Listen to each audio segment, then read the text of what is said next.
Today we are going to cover part 2 of income strategies, do's and don'ts.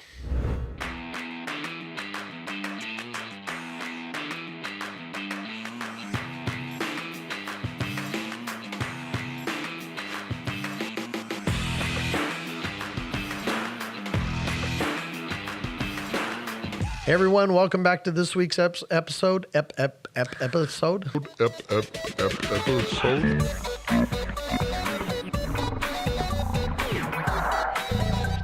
And it's like, you know what? We're already starting off like this. Remember, we don't do a bunch of little fancy edits, cuts. This is who we are. The only edits and cuts that get made are ones that make this more entertaining. Yeah, then they actually emphasize when it does it. Emphasis! Yeah, so when we make a mistake here, it gets emphasized. Yeah. And clearly you can see we don't have any makeup on, and he doesn't do his hair at all. So it's Evidently. like, and clearly you don't have beard filler. Doesn't like I fill did in get the- a beard roller. I bought a beard roller. It's like a... For what supposed hair? To, I know. It's supposed to thicken your beard. I don't know. We'll see. It's like a bald person buying a comb. It just, why? Hey, It doesn't. It's supposed to help make one. Is it? Yeah. Okay. We'll see. We'll see. So if we have the following episode and this dude's got like a ape head of hair, Yeah. then we know. Then you know the beard rollers then work. then we're not selling annuities anymore. We're going into beard rolling. Yeah, true. But this is my sidekick, Boy Wonder, Robin, Caleb North. Whatever. Yeah. So what's the problem with being Robin? There's a lot of problems being Robin. I was going to say. Even when they did one time where he was kind of cool looking, he was still kind of a doob. Yeah. Okay. Poor little All guy. right. We're going to break down the same He's the four intern of income Batman. strategies that we talked about last week. We're gonna have some guy who's a diehard Robin guy just hating on us. No, they're going to love me. Okay. So we're talking the four same strategies that we talked about last week. Yep. Annuitization, RMDs, penalty-free withdrawals, and income riders. We're going to talk about when they apply and some other alternatives. We already talked about when they apply. There's only one that applies when we're talking true income without loss of everything. That's true. Yeah. That's true. When you want to maintain control, you want to maintain benefits, And you find want me to a client generate who income for doesn't life. want to maintain control of their money. I mean, you could say, well, there's surrender charges. Yeah, if the stock market loses 20%, that's a surrender charge too. Well, it's only if you lose money, it's only a paper loss till you get out. Yeah, it's only a paper gain till you get out too. Right. So, Well, that was a note. So the first one was annuitization, and I noted that rarely is annuitization the best option. yeah. Right. It's an Generally, option all the time. if they're under the age of 59 and a half, that's usually, there's a 72T, but right. that's generally the only reason I would ever consider it. What if you have somebody who is single, has no beneficiaries, and needs to try to maximize I would still guaranteed use the income one for we life? have right now. I mean, now, once again, if we're talking back what we had available to us 2004 to 2012, maybe, I mean, man, there's an all right one. I'd say it's 2003 to 2009. Right. Then annuitization definitely was more viable, higher interest rates. But now with the indexed annuities we have right now that have good income riders on them, I just don't see a reason why. And if anybody disagrees with me, please put it in the comments because I have no problem. This is one of the reasons why I've gotten where I've gotten is because I don't care if someone's been doing this for 20 years or someone did this for a month. Right. I've learned so much from people that are experts and some of them are brand new. I mean, some of the greatest things I've ever learned was from brand new people who didn't know any better. And they said, well, why don't you try it this way? I'm like, that's actually a great idea. So, I'm open to it. Yeah. But with What the if- amount I study products, I'm pretty confident you're not going to. What if you had a client? Well, it wouldn't be your client. You had an individual who purchased an annuity. Their agent sold them an accumulation annuity. In the second contract year, still a very high surrender penalty, they realize I have a dire need for income. and there's hypothetically in this situation not an income I've product that actually could- done that. I've talked to clients before where I did not sell the annuity. This actually just happened a couple weeks ago, where they had an existing annuity, is a good value, but it was still in a high surrender charge. And I said, "Here's the option you could do here," and they did it. they annuitized. So they annuitized it. Yeah. Yeah. Yeah. Because well, There- that one actually only had the option of annuitization. There was no other was no, option. yeah. No. Well, and that's the thing with a lot of those. I mean, agents sell accumulation products all the time because they don't do a full fact finder. You call them straight Yep. indexed You annuity. know, I've replaced a few annuities where the reason why we replaced them is because there was a married couple that only had single annuitization as an option. Oh my gosh. I don't know what the people were thinking, but they got convinced. And I'm going, look how the difference between joint and single was so minuscule, but they still only had the option. There's actually variable annuities that have that. I don't know of any indexed annuities. I could be wrong, but I don't know of any indexed annuities that made you decide right there. Sure. I'm sure there probably have been, but none that I'd use, because that would be an automatic. I'd throw you out there because you don't know. You can't tell them to choose right now single or joint lifetime when you don't know in 10 years who's going to be alive. Right. You know, that just didn't make sense. Yeah. But yeah, Okay, RMDs. Now, we know RMDs are always required on qualified funds with the exception of Roths, which is a whole weird thing in and of itself that they're still classified as qualified. Anyways. yeah.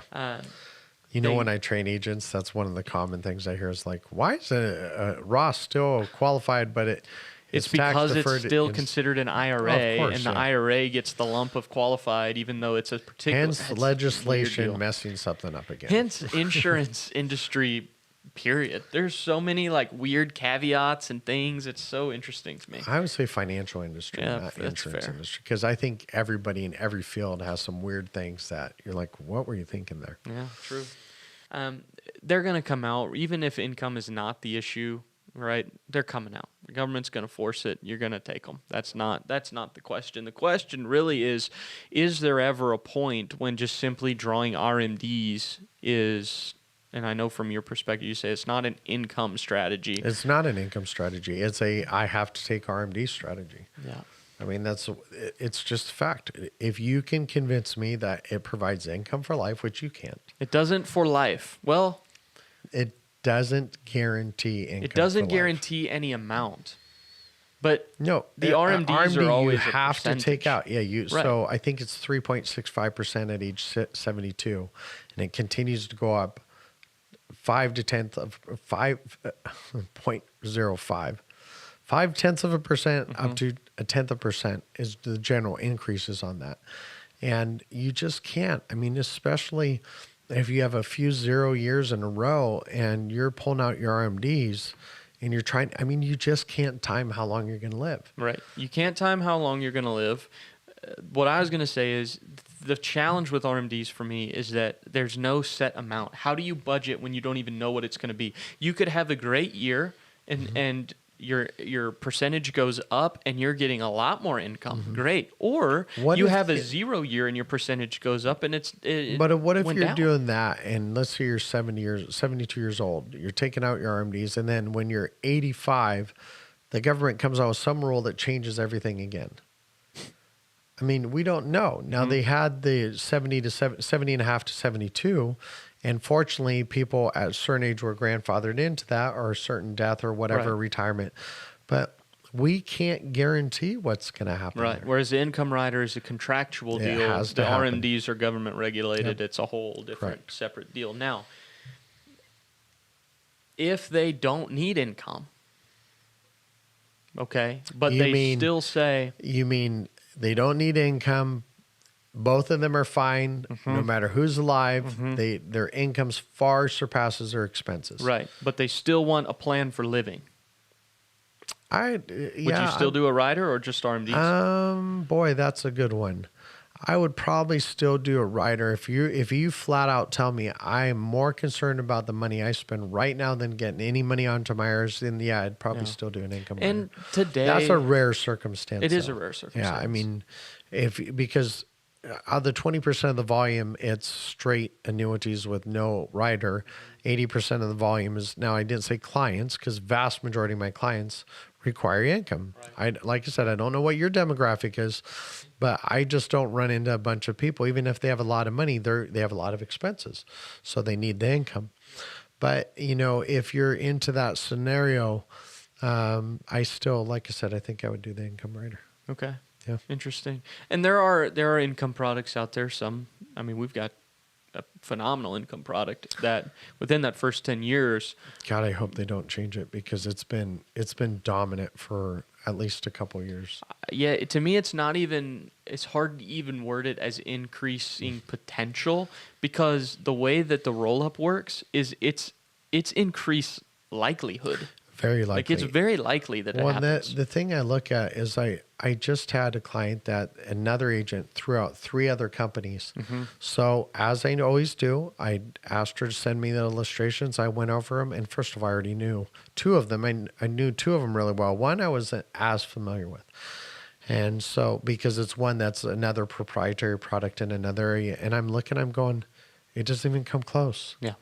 And if there's a product, I hope there's a product that comes out that beats what we're doing right now. That'd be 'Cause great. that means it's even better It's for the even better. client. Yeah. I mean, remember, when I'm looking at product, I don't look at commission first. I don't look at the bonus first. I don't look at the roll-up rate first. I don't look at the payout percentage first. I look at what is the end result to the client. Mm-hmm. So if they want to start drawing money in 3 years, which one provides the best amount of income? Then I go, which one has the best index strategies? Then, of course, I'm always looking at financial stability of the company, best benefits, best customer service. I'm looking at all that. So this is all important to be the big picture, not just one. I get a 5 billion% bonus. Now, if there was a 5 billion, I would take that, obviously. But some of these companies lead with just the bonus, but their payout percentage stinks, or their roll-up rate stinks, or their accessibility to the money stinks. So you've got to look at everything. Yes. And I'm glad you agree with that because you had no other choice but to agree with that. I have told so many agents that they see the shiny object of these big bonuses, and it's like, do the math. What does that bonus equal over the course of, say, a 10-year period? Mm-hmm. Is it 3.5%, Yeah. 4%?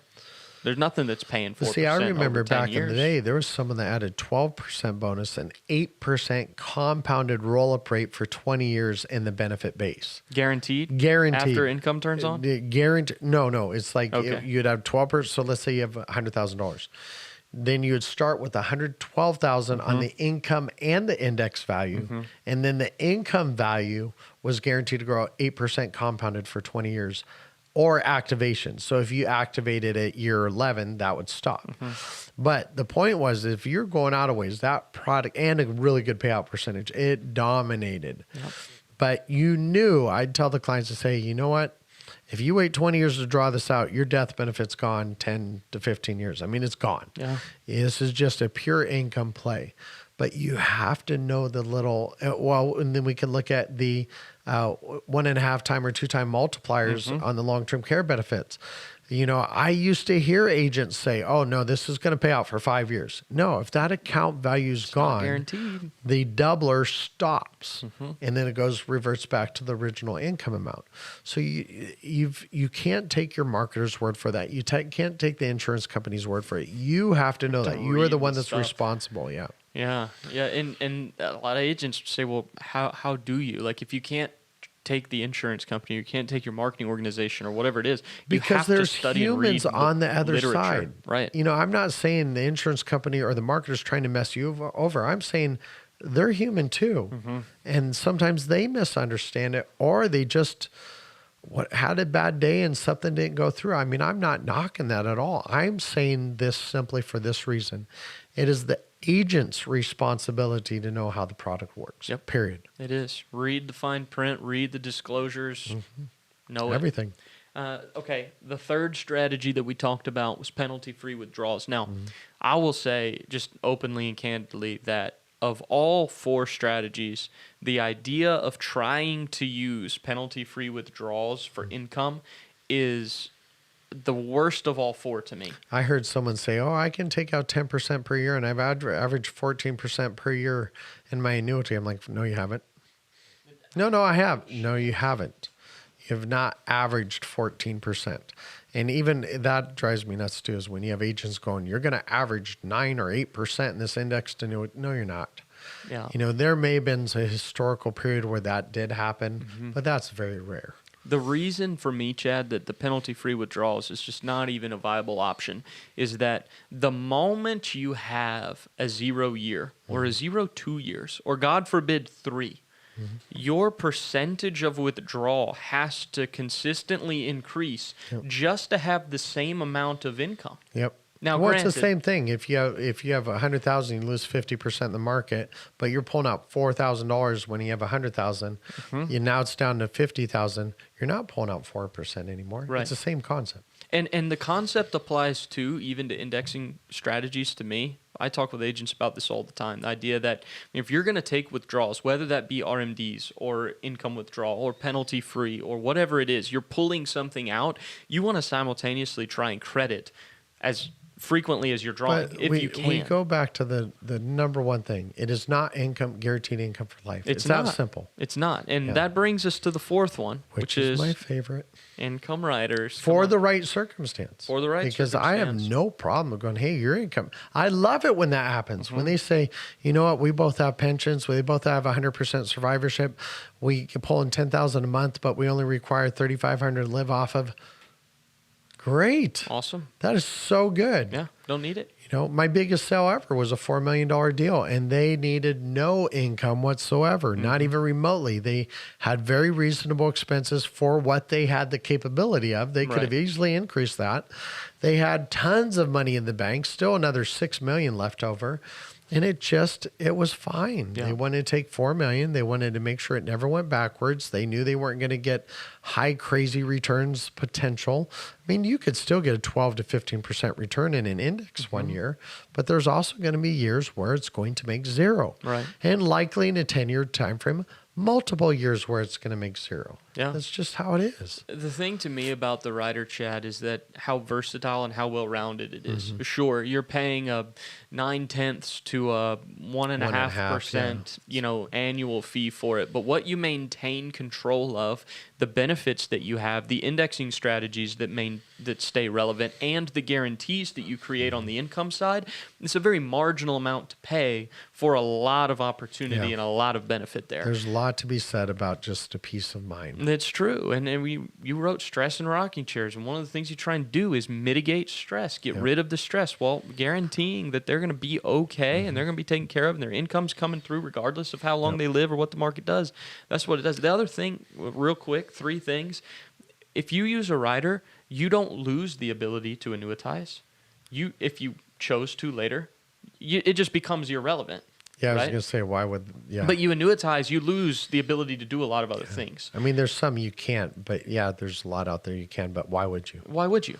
You don't, RMDs, for example. If the RMD, if it's qualified funds and the RMD percentage is more than what the income amount is, okay, you're going to have to take that extra anyways. There's no way around There's no way around that. And then you still maintain the penalty-free withdrawal.